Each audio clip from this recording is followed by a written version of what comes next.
Hey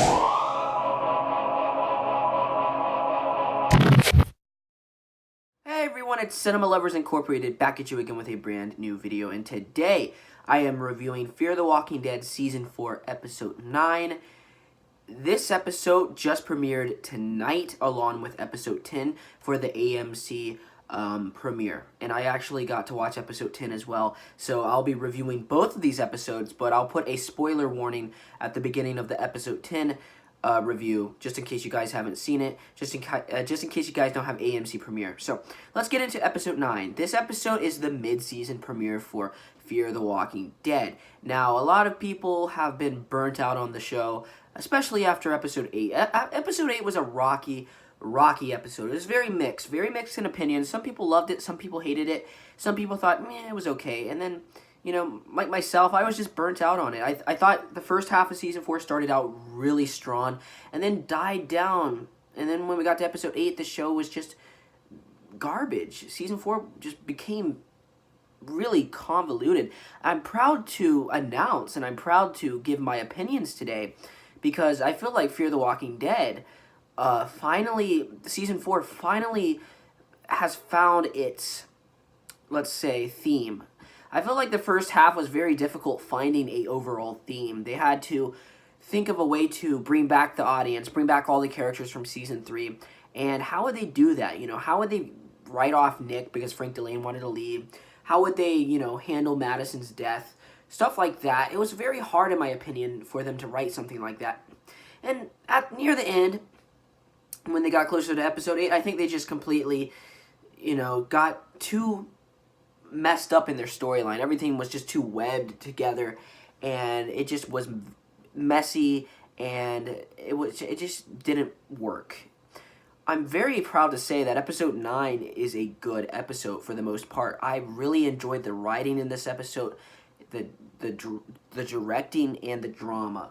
Every character is set up in this episode for the second half. You have Luciana, Strand, Alicia, Morgan, John, Althea, Naomi, Charlie, and others too, you know, if I missed out any. And they're all developing. They're all on their separate ways.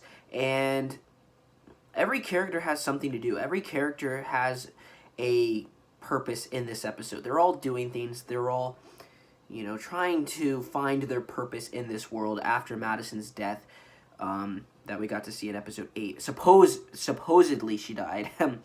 But yeah, this episode, I really enjoyed Morgan in this episode. Morgan, Lenny James, he's a far better written character in this show compared to The Walking Dead.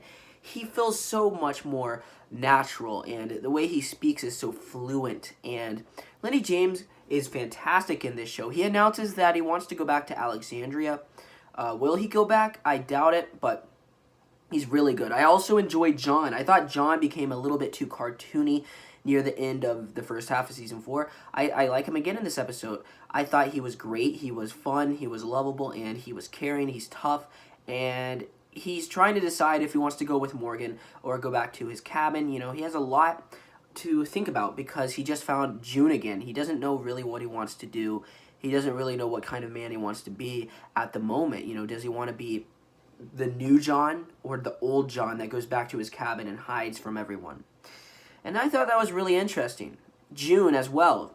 She's afraid to kind of give her feelings to John because she doesn't want John to, you know, reject who she really is. She's not Laura. She's not Naomi. She's June, supposedly. And I thought that was really interesting. Strand is getting drunk, of course. That's Strand for you. I think he's getting drunk especially because Madison's gone and he doesn't have a drinking buddy anymore. And you can really tell the pain in his eyes. He just wants to give up. Luciana, too. She's just sick of losing people. Nick, especially, Nick's death really has put her to rest. I mean, after the revenge plot, she doesn't really know what she wants to do with her life anymore. She killed them, and that's what she set out to do. Now she's just riding away in this place that her and Strand found. It's very depressing, and poor Luciana doesn't look very good. Very unhealthy woman. And then we have Althea. You know, she's revealing stuff about her. She revealed stuff about her mother. she keeps revealing more and more things as we go on. She's a very mysterious character. And Charlie, she's not talking at all. She's very, very disturbed at all the stuff that happened at the stadium and what's going on. She's conflicted with what she did as a person, as a human being. She took Alicia's family away from her. And, this makes Charlie a conflicted, helpless character. She really, you can see the pain in this character. She doesn't say a word in this episode. John tries to cheer Charlie up, but Charlie, she doesn't fall for it. She doesn't listen to John. She just walks away, tries to be alone. And Morgan and Alicia, they try to help people, and Alicia, she really wants to help people because she's tired of losing everyone. She's tired of walking around in a circle. She wants to help people out like her mother so she can have some sort of memory with her mother. When she tries to go help this person, however, with Morgan, the person's dead. So it really causes Alicia to spiral out of control once more. And she leaves Morgan in the storm. So that's not very nice. That's not very polite. But yeah, every character has a big role to play in this episode. Now, this episode isn't completely flawless. There is one problem, in my opinion. The overall message, the overall thing that they're trying to do in this episode. Every character is split up from the very beginning because supposedly they just want to be left alone because of Madison's death. It doesn't feel very set up right. It doesn't feel like they touched up on it enough. In the last episode, they were all together. Now, in this episode, they're all apart. It doesn't really explain why every character is, apart from each other. Now, the only characters that I know for a fact will be apart from each other are Alicia, Charlie, and then Luciana. These three characters are in this triangle because they have a hatred for each other. Luciana doesn't hate Alicia, but she hates Charlie, and Alicia hates Charlie at this point in time. And these are the only characters that I would see splitting apart from each other. But everyone else, I don't understand. I don't get why they're all so apart. I thought they would be better together, surviving together as a group. And them surviving away from each other really brings down the overall suspense. I felt like it just wasn't suspenseful because they were all in different areas, like there was no conflict. If everyone was together in that mansion, that small little group, and then the storm comes, I think it would be more tension. I think there would be more conflict. But that's just a nitpick. That's the only thing I kind of have a problem with. Another thing is Strand and that one scene where Luciana's like, ging, ging, and the music in the background and Strand's killing the zombie. It didn't really add anything to the episode. It was kind of played for laughs.